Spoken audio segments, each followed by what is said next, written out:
इयत्ता नववीच्या सर्व विद्यार्थ्यांना गुड मॉर्निंग. सो बेटा, आज आपण भूगोल या विषयाला आपण हात लावणार आहोत. ओके, हात लावणार. हा, सो हा जो धडा आहे तो फार गमतीशीर धडा आहे. सेकंड चॅप्टर आहे अंतर्गत हालचाली. काय आहे? अंतर्गत. जर तुमच्या मित्रांमध्ये हालचाली असतात, अंतर्गत असतात, ते तसे पृथ्वीच्या आत सुद्धा विविध अंतर्गत हालचाली होत असतात आणि त्या हालचालीमुळे वेगवेगळे भूरूपे आणि भूरचना तयार होत असतात आणि किंवा त्याचे काही परिणाम सुद्धा आपल्याला पाहायला मिळतात. तर या सगळ्या परिणामांचा आणि भूरूपांचा आपण अभ्यास या धड्यामधून करणार आहोत.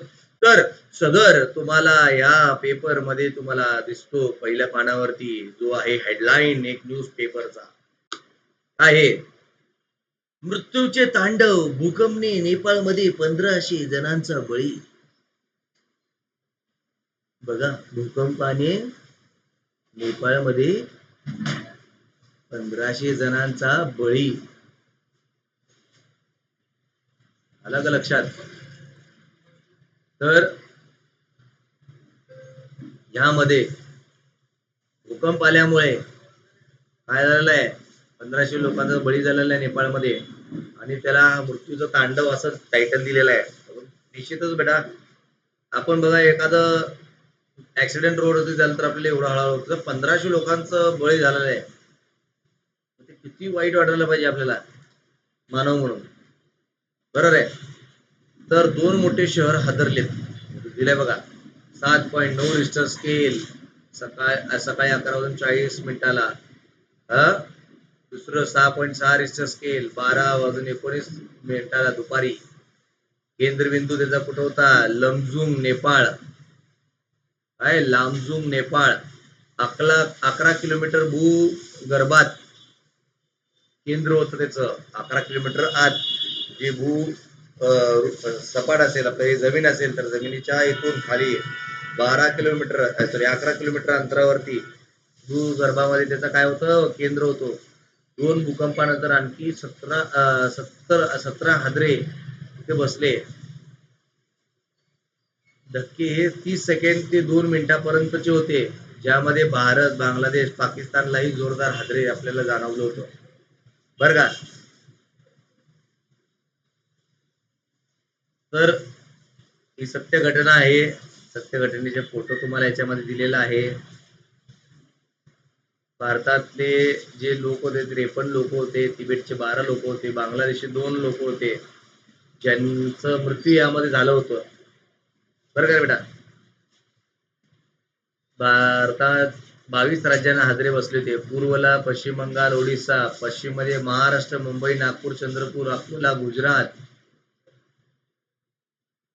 दक्षिण मध्ये मध्य प्रदेश, केरळ, कर्नाटक, उत्तर मध्ये जम्मू काश्मीर, हिमाचल प्रदेश, पंजाब, उत्तराखंड, उत्तर प्रदेश, दिल्ली, असे काही राज्यांचे दिलेले, मध्य ईशान्य काही राज्य दिलेले तुम्हाला. ओके,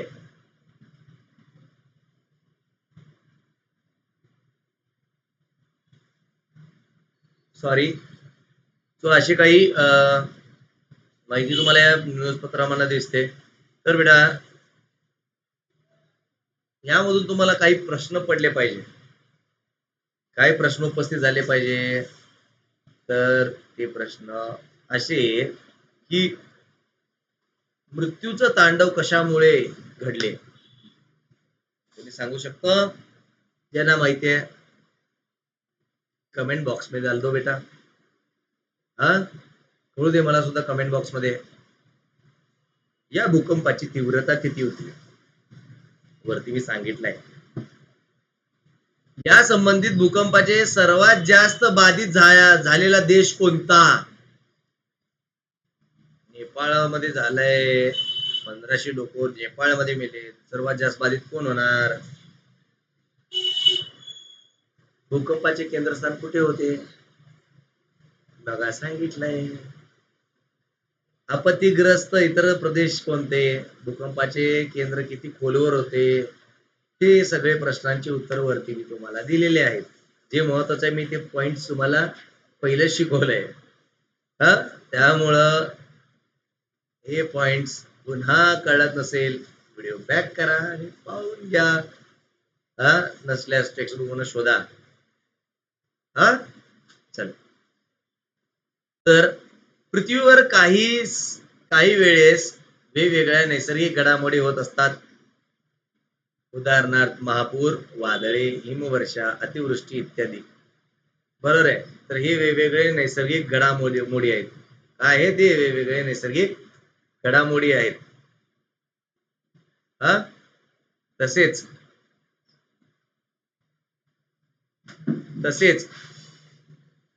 भूपृष्ठाखाली भूपृष्ठाखाली म्हणजे काय सर? पृष्ठाच्या खाली का सर? नाही रे माझ्या राजा, भूपृष्ठाखाली म्हणजे भू म्हणजे जमीन, जमिनीच्या खाली, त्याला भूपृष्ठाखाली असं म्हणतो आपण. तसेच भूपृष्ठाखाली हालचालींमुळे भूकंप आणि ज्वालामुखींचा उद्रेक यासारख्या नैसर्गिक घडामोडी होतात. राजा, महाराष्ट्र पठार जो तयार झालाय, दख्खन पठार, तो आपल्या ज्वालामुखीच्या उद्रेकामुळे झालेला आहे रे. हिमालयामध्ये आज सुद्धा भूकंप होतात. काश्मीर मध्ये जावा, तुम्हाला भूकंपाचे झटके सापडतात. उत्तर प्रदेश मध्ये, उत्तराखंड मध्ये, हिमाचल प्रदेश मध्ये तुम्हाला आजही काय सापडतात रे? सौम्य झटके तुम्हाला तिथं पाहायला मिळतात. का तर तिथे आपला जो भारतीय प्लेट आहे तो काय सबसाइड होतोय, युरेशियन प्लेट हा टिबेटियन प्लेट वरती असं काय होतोय, सबसाइड होतोय. त्याच्यामुळं हा आपला भारतीय प्लेट जाडीने मोठा असल्याने आणि हा पातळा असल्याने याच्यावरती तर काय तयार होतो, डोंगर तयार होतोय. हे हिमालय पर्वत असं तयार झालेला आहे आपला. आणि ज्या वेळेस याच्यातलं प्रेशर असं रिलीज होतो, कसं हा ज्यावेळेस खाली येतो त्यावेळेस हे खाली जात असताना हा असा प्रेशर रिलीज करतो, असा प्रेशर रिलीज करत असतो. आलं लक्षात? तर हे असं रिलीज होताना झटके पडत असतात. ओके, तर ते झटक्यांना आपण भूकंप म्हणतो रे. ओके, इन्फॉर्मेटिव्ह वाटत असेल तर चॅनलला शेअर करा रे भरपूर, आणि आवडलं तर लाईक करा, शेअर करा, सबस्क्राईब करा. इसीलिए तो मैं बना हूं, तुम्हारे लिए बना हूं. ओके, सो प्लीज लाईक करा, शेअर करा, सबस्क्राईब करायला विसरू नका. हा, ज्यांना ऍडमिशन घ्यायचंय त्यांनी आम्हाला कॉन्टॅक्ट करू शकता.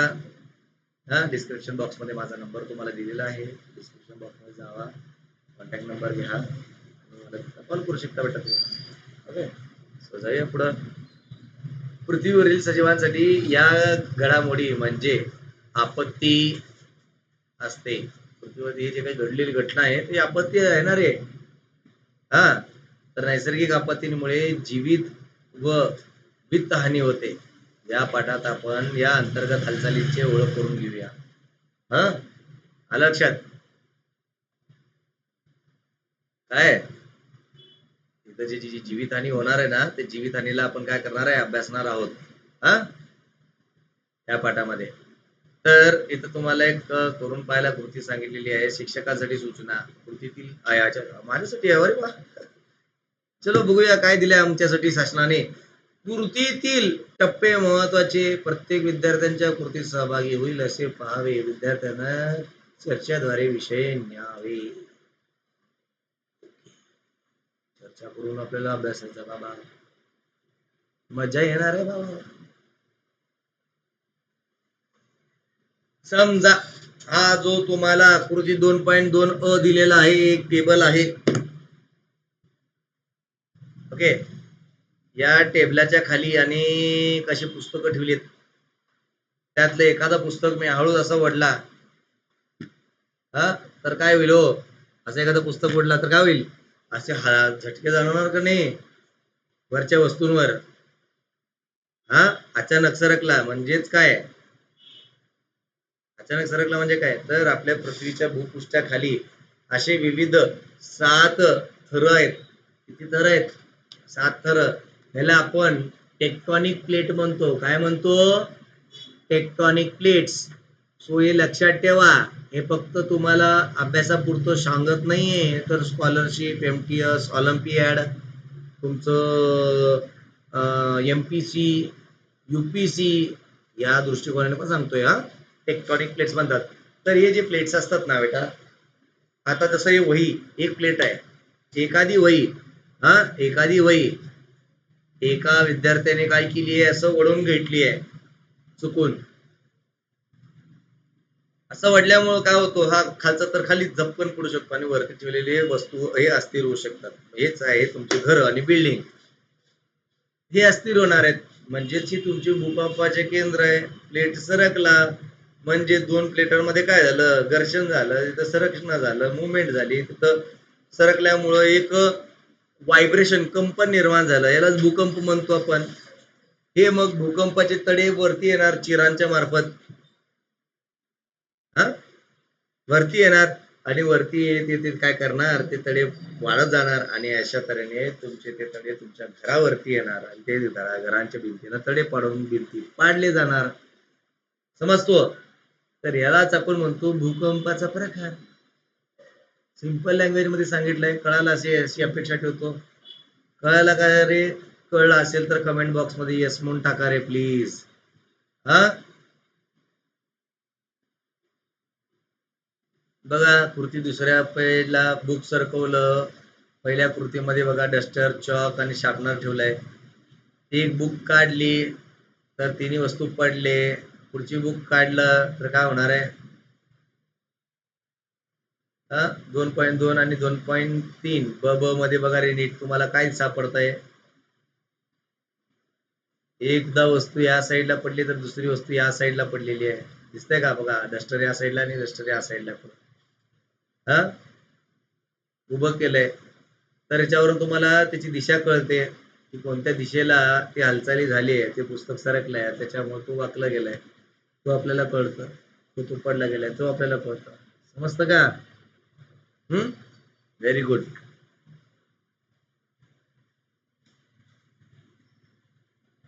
हे 2.3. आता आपण हे 2.2 ब तर हे सरळ होते रे पुस्तक. आता इथं बघा थोडं पुढं मागं केलंय पुस्तकांना आणि एखादं पुस्तक अचानकच काढलंय. ज्या साईडला काढलंय, ज्या बाजूला कमी जागा आहे, ज्या बाजूला जास्त बॅलन्स आहे, त्या बॅलन्स जागेलाच काय होतो, तुमची वस्तू पडतात. कळलं का? चला आता भौगोलिक स्पष्टीकरण आहे याचं, ते बघूया. काय याचं भौगोलिक स्पष्टीकरण पाहूया आता आपण. काय हो भौगोलिक स्पष्टीकरण याचं?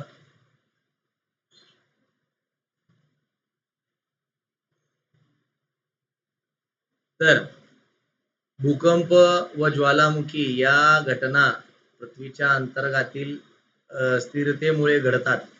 ही स्थिरता पृथ्वीच्या अंतर्गातील हालचालींमुळे निर्माण होते. कशामुळे? हालचालींमुळे निर्माण होते. सो आता मी तुम्हाला काय करतो, डायरेक्ट इथं एक व्हिडिओ किंवा एखादा तुम्हाला इमेज दाखवण्याचा प्रयत्न करतो मी.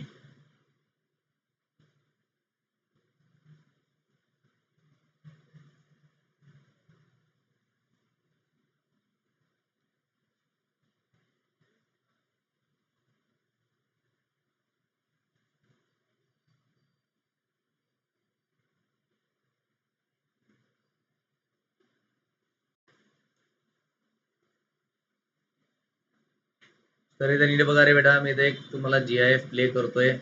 हे पृथ्वीचा एक अंतर्गत भाग आहे. बघा हे असं सरकतोय, इथं ज्वालामुखी बाहेर येतोय, ज्वालामुखी बाहेर येतोय. आता इथं बघा ही पृथ्वी आहे. तर हे पृथ्वीवरती जे पिवळे लाईन दाखवले गेलेत का, हे तुमचे ज्वालामुखीचे पट्टे आहेत रे बेटा. याला आपण रिंग ऑफ फायर म्हणतो. काय म्हणतो? रिंग ऑफ फायर म्हणतो याला. ओके, नीट लक्षात ठेवा बर का. तर पुढे अजून तुम्हाला एक दाखवतो मी. हा हे बघा, ज्यावेळेस पृथ्वीचं एक पट्टा, जसं मी तुम्हाला म्हणलं की हे भारत आहे, समजा हे भारत आहे, भारतचा पट्टा असा खाली चाललाय आणि हे असं माउंटन वालाय आणि ज्यावेळेस घर्षण होतं, हे घर्षण होत असताना या भागाला बेटा हा खडक इतकं प्रेशर असतो, इतका दाब असतो ना, त्या दाबामुळे तो खडक वितळतो आणि वितळल्यानंतर त्या तिथं जे चिर तयार होतात, ते चिरांमध्ये वर्ण ज्यावेळेस पावसाचं पाणी वगैरे तर ते पावसाच्या पाण्यामुळे तिथं स्टीम तयार होते, वाफ तयार होते आणि प्रेशर तयार होतो. जसं कुकरमध्ये स्टीम तयार होतं, प्रेशर तयार होतं. मग ते प्रेशर रिलीज होण्यासाठी शिट्टी येते. तर ती शिट्टी काय येणार, असं वरती येणार. म्हणजेच की हे जे लावा आहे ते पहिले वाफेबरोबर येणार, धूर बरोबर येणार.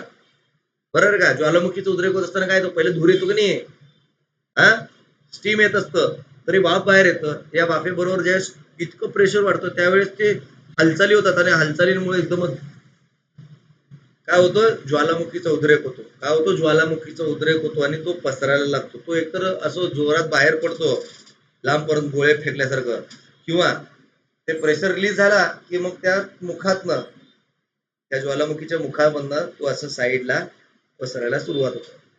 ओके, समजतं बेटा? जे या व्हिडिओ मधून तुम्ही बघा, हे लाल सर सर दिसतंय का बघा, हे पसरायला बघा, हा कसं पसरत जातो. समजतंय? आशा करतो तुम्हाला या गोष्टी सगळ्या कळतायत, इझिली समजतायत. हा तिथं अजून एक तुम्हाला दाखवतोय. तुम्हाला कळणं, तुमचे डाऊट क्लिअर होणं हेच माझं उद्दिष्ट आहे.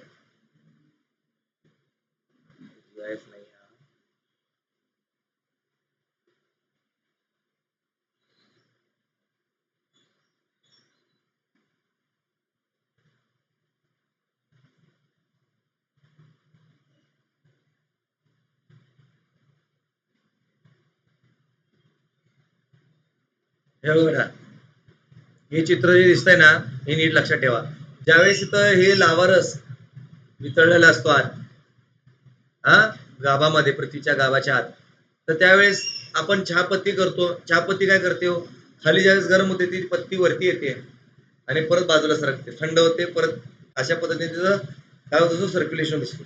आता हे ज्यावेळेस एकमेकांच्या जवळ येतात, असं जवळ येतात, असं जवळ येऊन लांब जातात, त्यावेळेस हे पट्टा भाग सरकला जातो. वरचे पृथ्वीवरचे जे 7 थर आहेत ते एक एक थर बाजूला सरकायला चालू होते आणि तिथं लावा येतं वरती आणि तिथं नवीन भूखंड तयार होतो. आणि जिथं हे असं एक, आता बघा इथनं असं लांब चाललंय, इथून असं लांब चाललंय, हा इथून असं लांब चाललंय, तर इथं कुठेतरी जवळ येतोय ना, हा जवळ येतोय का नाही? तर मी आता काय करतोय, माझ्या विद्यार्थिनीचं मदत घेतो या या कृतीसाठी. हा बेटा इथं थांब, हे पकड आणि तुला फक्त या दिशेमध्ये असं गोल फिरवायचं, एवढंच. हा हे पकड,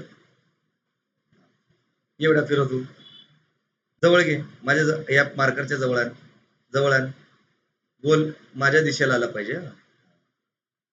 आता इथं काय दिसतंय बेटा, हे लांब चाललंय, इथं हे लांब चाललंय, तर इथं हे एकमेकांच्या जवळ यायला लागलेत, आहे का, एकमेकांच्या जवळ यायला लागलेत. हा ज्या वेळेस हे जवळ येतं ना, त्यावेळेस हे असे असे येत असतात. हे पृथ्वी आपले जे भारत आहे का, भारताचं प्लेट आणि हे युरेशियन प्लेट हे जवळ आले, मग इथं डोंगर तयार होतात. कळतंय का? हा डोंगर निर्मिती होत असते. समजतंय? क्लिअर आहे का तुम्हाला सुद्धा? हा सो ह्या सगळ्या गोष्टी असतात रे बेटा. आशा करतो तुम्हाला कळालं असेल आणि इन डिटेल मध्ये कळालं असेल.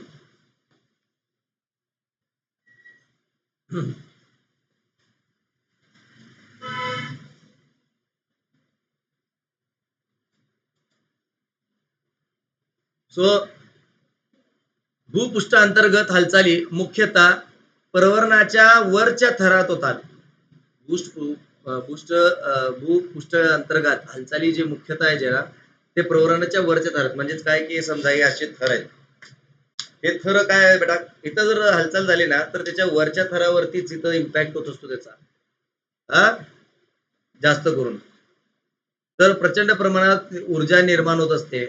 सॉरी, प्रवरणातील किरणोत्सर्गी पदार्थातून प्रचंड प्रमाणात ऊर्जा निर्माण होत असते. आता बघा बेटा, जे जमीन आहे ना, या भूपृष्ठाच्या आत फक्त एकच खडक आहे असं नाहीये, खूप सारे विविध पद्धतीचे खडक असतात.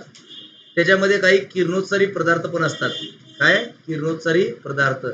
आता किरणोत्सारी पदार्थ म्हणजे काय, तर ते सांगतो तुम्हाला. किरणोत्सारी पदार्थ म्हणजे युरेनियम वगैरे असतं ना, अणुबॉम्ब. अणुबॉम्ब पडलं तर कसे किरण बाहेर पडतात, आपल्याला माहिती आहे. हिरोशिमा नागासाकी, जपान येथे अमेरिकेने अणुबॉम्ब टाकला होता, त्याचे किरणोत्सव सगळीकडे पसरले गेले. बरोबर आहे. आजही त्या विशिष्ट ठिकाणी जायला पाबंदी आहे. हा जसं की रशियाच्या चार्नोबिल, चर्नोबिल मध्ये न्यूक्लिअर प्लांटचं लीक झालं होतं, अख्ख्या शहराला खाली केलं. आज जवळजवळ कित्येक तरी काही वर्ष झाली आहे. हा, तर देखील आज चेर्नोबाईल मध्ये तुम्हाला मानवांना तिथं जायला मनाई आहे, जाऊ देत नाहीत.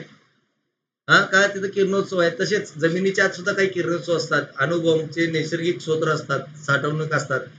ते जर अचानक स्फोट झालं या भूकंपामध्ये तर काय होऊ शकतो, काय होऊ शकतं, तर मोठे आणि तीव्र स्वरूपाचे भूकंपाचे झटके तुम्हाला जाणवू शकतात. हा, या ऊर्जा लहरी एक ठिकाणाहून दुसऱ्या ठिकाणी जात असतात. नेहमी ते एका ठिकाणाहून दुसऱ्या ठिकाणी जात असतात. जसं मी तुम्हाला म्हटलं चहापत्तीचं उदाहरण लक्षात ठेवा. चहापत्तीमध्ये फक्त 2-3 चहापत्ती टाकत नाही, असंख्य चहापत्तीचे पत्ते असतात. हे पत्ते विविध ठिकाणाहून वर्ण खाली सगळ्या बाजूने फिरत असतात. तर मग मी तुम्हाला हे जे व्हिडिओ फोटो दाखवलो, कोणतं बाबा, हा वाला, इथे दिसतंय का हे बाण विविध ठिकाणी गोल गोल गोल गोल फिरायला आहे. यालाच कॉन्व्हेक्शन म्हणतो आपण. काय म्हणतो, कॉन्व्हेक्शन, बरं का. तर हे अशा विविध ठिकाणी फिरत असतात. त्याच्यामुळं या भूथरांमध्ये हे हालचाली होत असतात वेगवेगळ्या ठिकाणी. जर एक जागी जर भूथर तयार होत असेल, ज्वालामुखी वरती येऊन, लावारस वरती येऊन, तर त्याच्या विरुद्ध दिशेला काय व्हायला हो, ते खाली जाऊन तिथं डोंगर तयार व्हायलंय. म्हणजे एक भागाला इथं काय दिसतं बघा नीट, एक भागाला ज्वालामुखीचा उद्रेक व्हायलाय, तर एक भागामध्ये काय व्हायलंय, डोंगर तयार व्हायलाय. कळालं का. एक भागामध्ये जर जे लहरी आहेत, ओके, ते अशा पद्धतीने तयार व्हायला लागलेत. ओके, बघा नीट बघा. हा, तर इथं काय व्हायलंय, असं स्लिक अँड स्लाइड व्हायलाय. हा, त्याच्यामुळे काय होतात, असे तडे तयार होतात, गॉर्जेस तयार होतात. हा, गॉर्जेस अँड कनायन्स. एमपीसी युपीसी दूरदृष्टी पण फार महत्वाचं बरं का तुम्हाला बेटा हे. हा, खचदऱ्या, मोठमोठ्या खचदऱ्या तयार होतात, सोपे भाषेत बोलायला गेलं तर. ऊर्जेच्या अशा प्रवाहामुळे पृथ्वीच्या अंतर्गत अस्थिरता निर्माण होऊन हालचाली होतात. काय तयार होतात, हालचाली तयार होत असतात विविध. तर अंतर्गत भू हालचालींचे वर्गीकरण गती, दिशा व भूरूपांवर आधारित केले जाते, बरं का. हा पॉइंट महत्वाचा आहे आयुष्यभर लक्षात ठेवण्यासाठी. हा, तर कसे काय काय भू हालचालींचे वर्गीकरण केले ते, किती वर्गीकरण आहेत रे बेटा, तर हे 3 वर्गीकरण आहेत. काय वर्गीकरण आहे बेटा, सांगता येईल का तुम्हाला, तर एक आहे गती, दुसरी आहे दिशा, आणि भूरूपांवर आधारित असते. ओके, त्याची गती किती आहे त्याच्यावरती तुम्हाला भूकंपाचा तीव्रता कळतंय. सुनामी वगैरे येणार असेल तर भूरूपच येणार. सुनामी एक प्रकारे जपानला येतं बघा, नेपाळला गती आणि त्याची दिशा. त्या दिशेमुळे भारतावरती, पाकिस्तानवरती, तिबेटवरती सुद्धा काय झालं, बांगलादेशमध्ये सुद्धा काय झालं, भूकंपाचे सौम्य झटके जाणवले. सौम्य म्हणजे 4.2 4.6 रिस्टर स्केलचे भूकंपाचे झटके होते. विचार करा काय तीव्रता होती. हा, छोटी ही तीव्रता मानली जात नाही.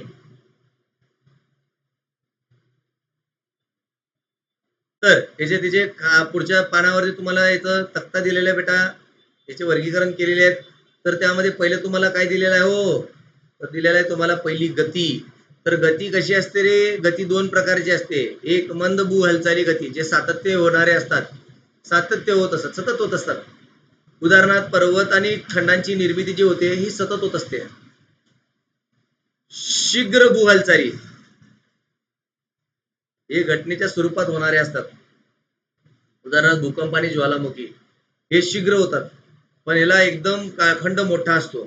जसं मी तुम्हाला म्हणलो, ज्वालामुखीचा उद्रेक होत असेल तर ते प्रेशर वगैरे तयार व्हायला पाहिजे, तेव्हा लावारस काय होतो, हा बाहेर असतो, बरोबर आहे, करेक्ट आहे. मॅग्मा आत असतो आणि तो ज्यावेळेस जमिनीच्या वरती असतो त्याला लावा म्हणतो. हे लावारस वरती येण्यासाठी एवढं प्रचंड प्रेशर त्याला लागतात, बरोबर आहे.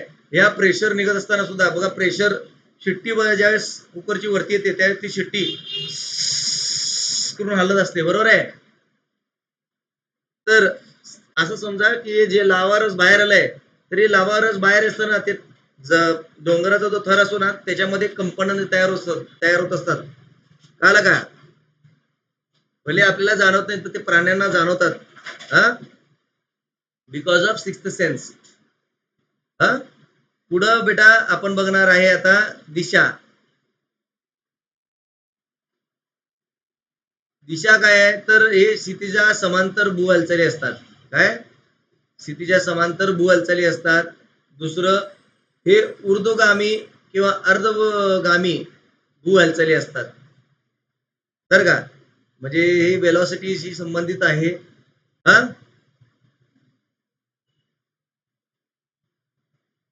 त्यानंतर ना बेटा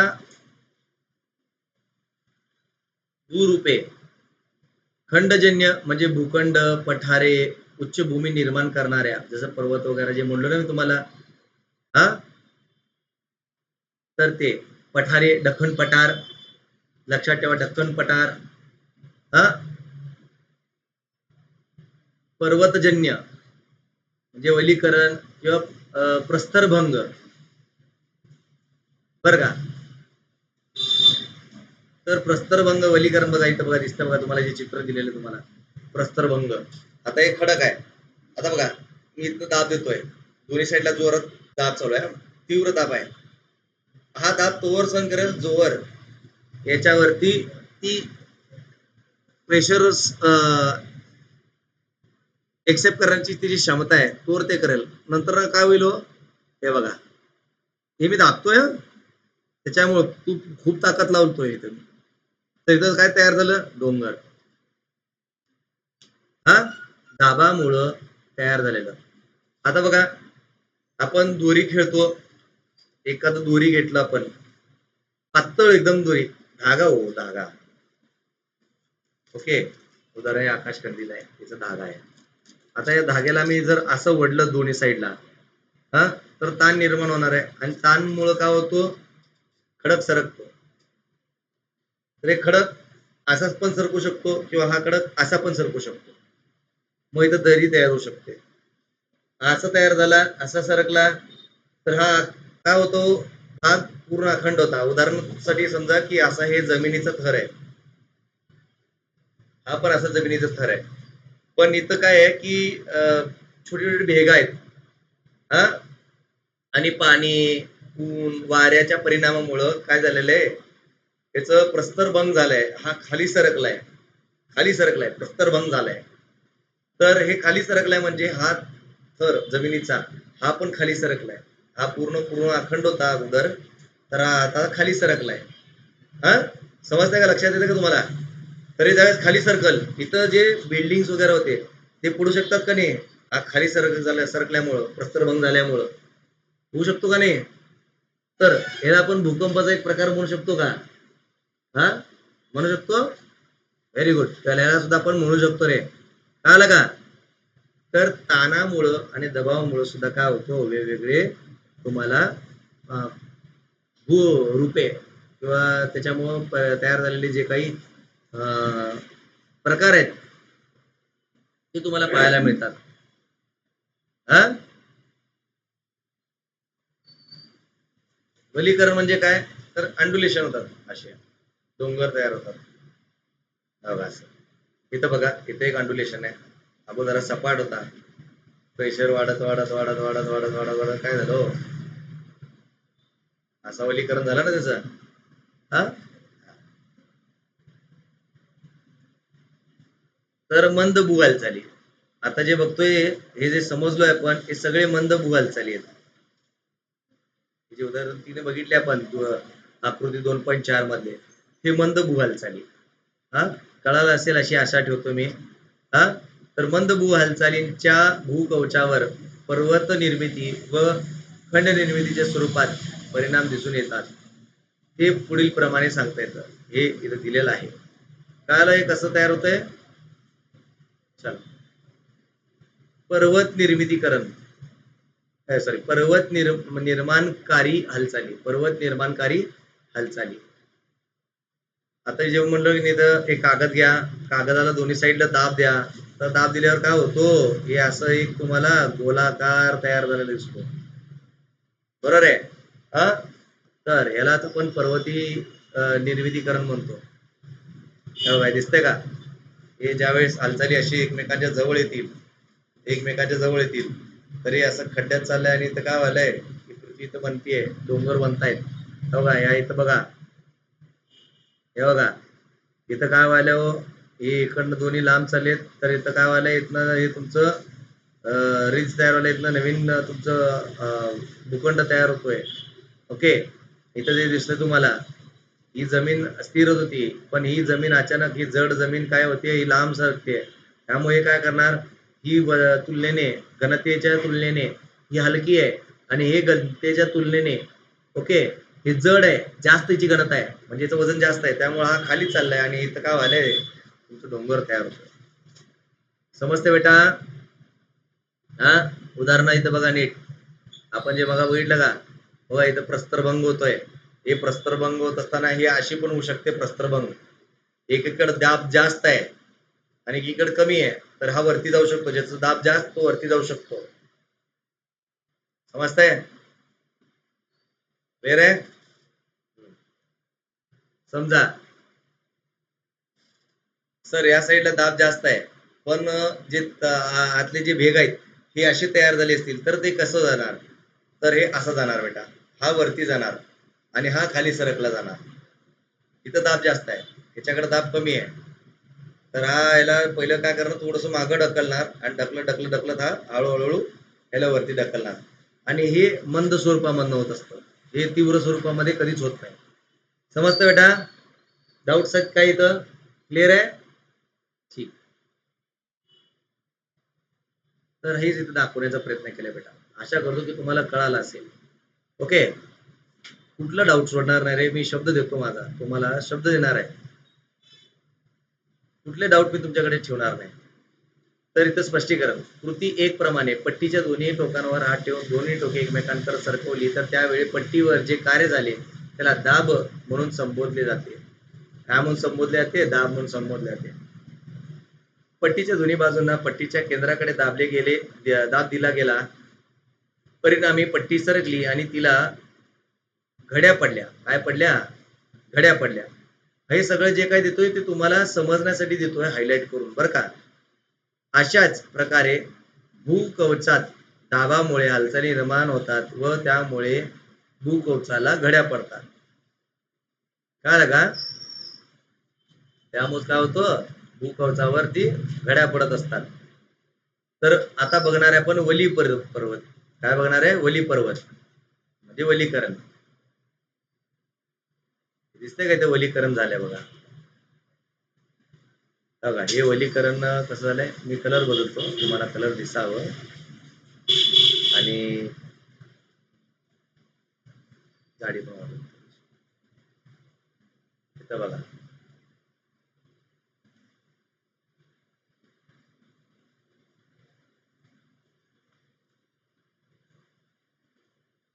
दिसतंय का हो? मी अजून एक रंग घेतो तुम्हाला नीट प्रखर पद्धतीने समजावं म्हणून.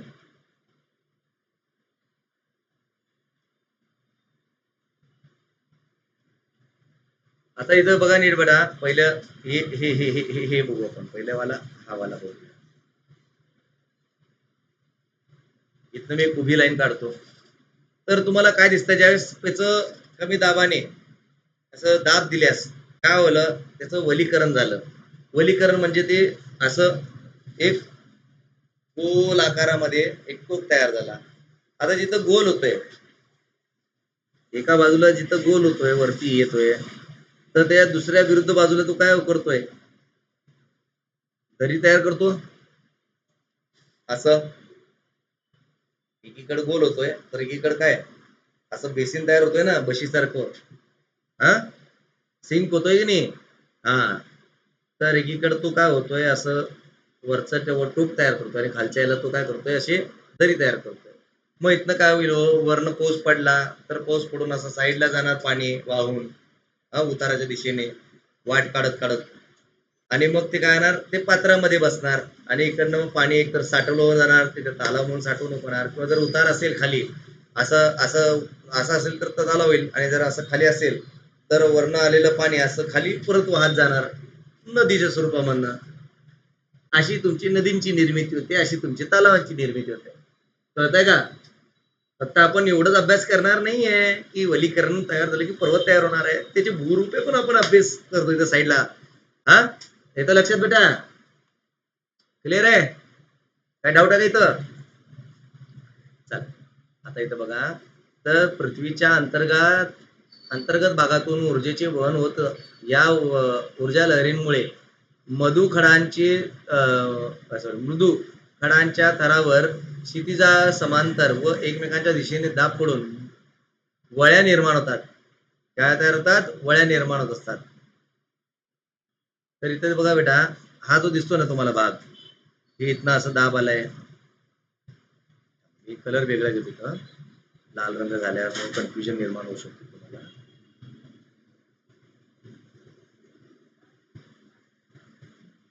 हे बघा, हा इथनं असं एक दाब आलाय, इथनं एक असं दाब आलाय, इथनं असं दाब आलाय, इथनं असं दाब आलाय, इथनं असं दाब आलाय, इथून असं दाब आलाय. बाकी खाली जर शासनाने काढलेलंच आहे बाहेर. तर या दाबामुळे काय होतो की अशी वलीकरण पडत असतात. हा, आणि कुणावरती होतो? हे मृदू खडक आहे. हा जो दिसतो का तुम्हाला बेटा, हे जे वेगवेगळे थर दिसतात की नाही विविध रंगांचे, हे मृदू खडक आहेत. काय आहेत? मृदू खडक आहेत. आणि त्यांच्या क्षितिजावरती समांतर जर समान दाब असेल तर काय होणार आहे? समान असं गोल तयार होणार आहे. इथं पण व्यवस्थित तयार होणार आहे आणि तसं पण दरी व्यवस्थित होणार आहे. ओके, दोन्हीचं आकार समान दिसेल. पण असमान दाब पडलं तर बघा, इथं बघा, असमान दाब पडल्यामुळं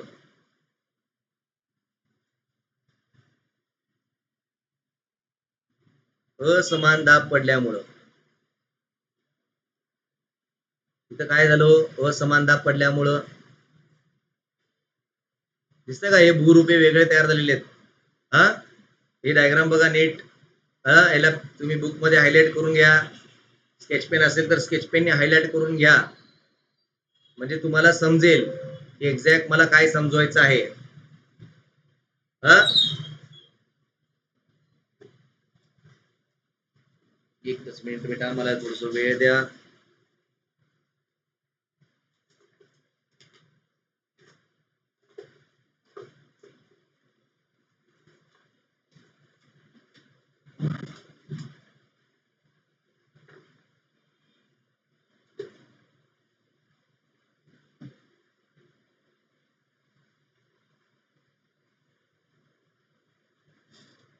इथं बघ बेटा, बुक मध्ये इथं बघ, दिसतो असं काढून घे आणि इथनं असं पांढरं जे केलं ती पेन्सिलने लाईन मार. एकच कलरला मॅच कर, एकाच कलरला मॅच कर.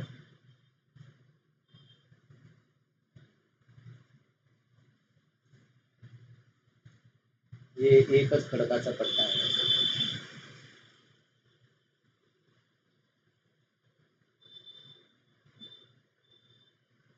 झालं का? एकच खडक आहे. हा, हो.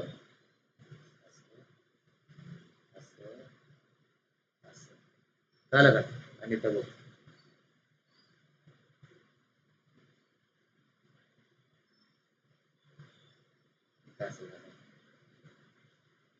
हा, तुमच्या पाठ्यपुस्तकामध्ये तुम्हाला इथे दिसतो का रे? असं एक खडक आहे आणि असं एक खडक आहे.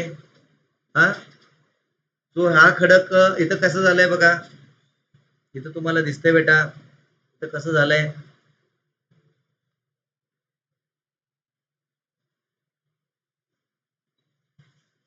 याला नीट काढण्याचा प्रयत्न करतो, जेणेकरून तुम्हाला आयडिया क्लिअर यावं.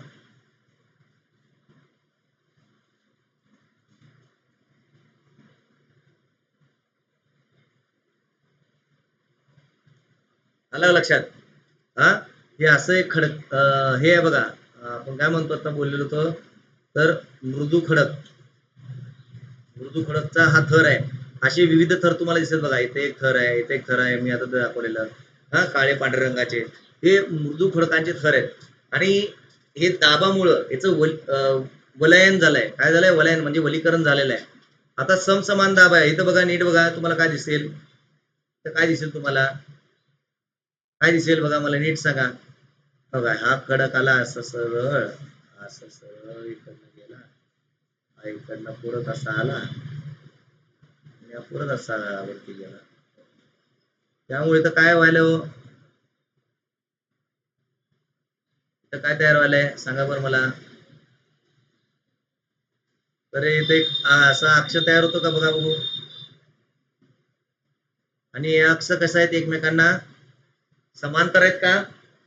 हा समांतर आहेत का? समांतर नाहीत असे एकमेकांना, पॅरलल नाहीत का? आहेत का पॅरलल? एका खाली एक असं बरोबर सरळ लाईन मध्ये दिसतात तुम्हाला जवळपास, आहे का हे सरळ रेषे काढलेले? हा ते आहेत का समांतर? हा हा तर ते समांतर मी तो तुम्हाला व्हिडिओ मध्ये दाखवलेला आहे, युट्यूबला जाऊन बघा व्हिडिओ हा. हा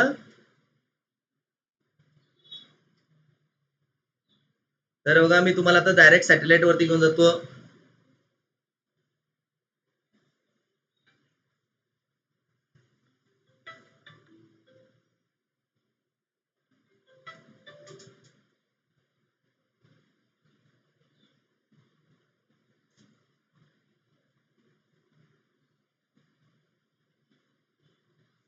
आपण आता गुगल मॅप काढलेला आहे, अभ्यासासाठी याचा वापर आहे बेटा.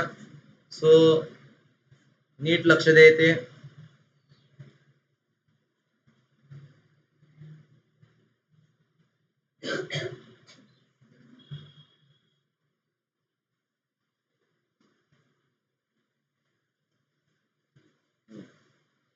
आता बघा मी सॅटेलाइट मॅप सिलेक्ट केलेला आहे आणि याच्यामध्ये मी आता काय करतो, या सॅटेलाइट मॅप मध्ये ना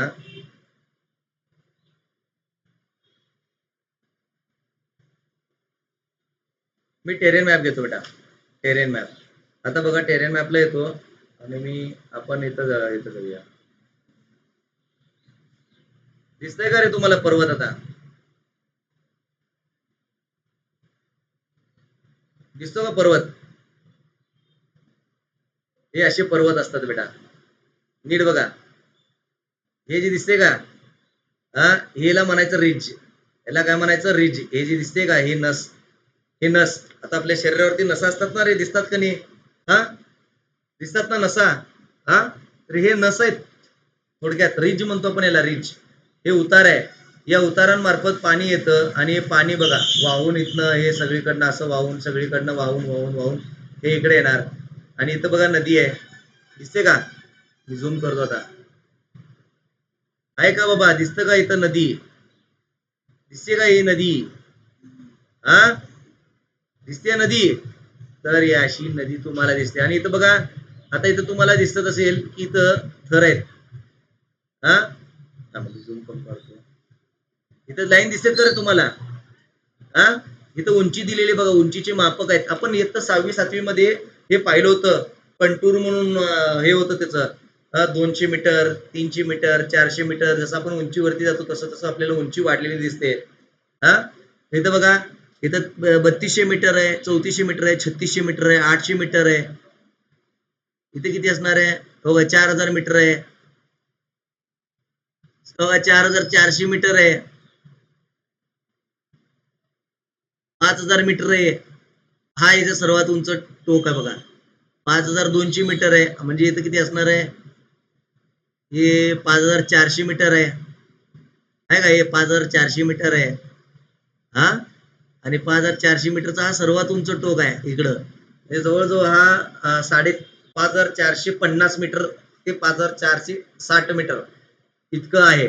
तर इथं तुम्हाला लाईन दिसतेत का दोघांच्या मध्ये? किती लाईन आहेत? 5000 नंतर 1 2 3 4 5, पाचव्या लाईनला बदलते. इथं बघा, हे 5400 मीटर आहे, 1 2 3 4 आणि 5, पाचव्याला. म्हणजे हे 5500 मीटर आहे उंची या टेकडीची. आता याला तिथं मी हे ठेवतो ॲरो, म्हणजे तुम्हाला कळून येईल. बघा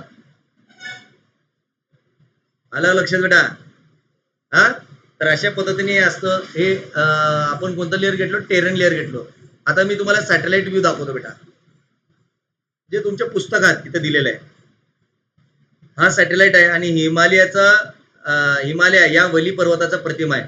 हे जे दिसतो का तुम्हाला, हा पूर्ण पिवळ्या रंगामध्ये आता मी हायलाइट केलंय बघा, हा हे असं गेलेलं, ते इथून बेटा याला आपण असं घेऊया, याचे 3 पट्टे आहेत हिमालयाचे, मी तिन्ही पट्ट्याला हायलाइट करतो रे बेटा तुम्हाला कळावं म्हणून, आणि आय थिंक मी 3 रंग घेतले तर बेटर राहील तुमच्यासाठी, म्हणजे तुम्हाला पायथा, मध्य आणि माथा हे तिन्ही गोष्टी तुम्हाला कळून जातील सहजरित्या.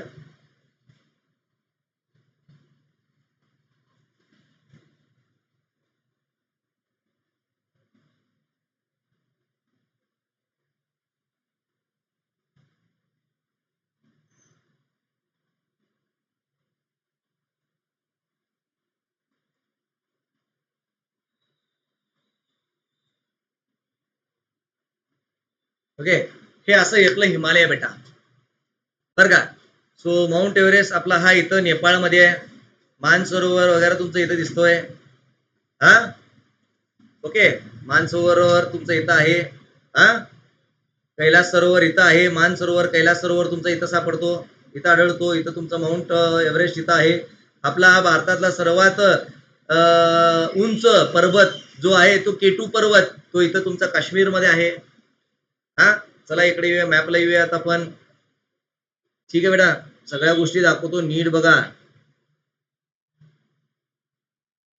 गडबड काय करायचं नाही, गडबडचं काम शेतांचं असतो बघा. आहे आम्ही लाईट हायलाइट केलेलं, हा इथून चालू झाला इस्लामाबाद, इस्लामाबाद पाकिस्तान, इथून आपला हा पर्वत चालू झाला हिमालयाचा, नीट बघा रे, हा तुमचा काश्मीर, हा उत्तराखंड, उत्तर प्रदेश, हा इथून खाली आलो तुम्ही, हे बघा हे नेपाळ, नेपाळ काठमांडू दिसतो का इथं, काठमांडू दिसतो का, नेपाळ, हा इथून तुमचा परत हे आपलं हे बिहार, बिहाराचा हा भाग, ओके, इथं नीट बघा.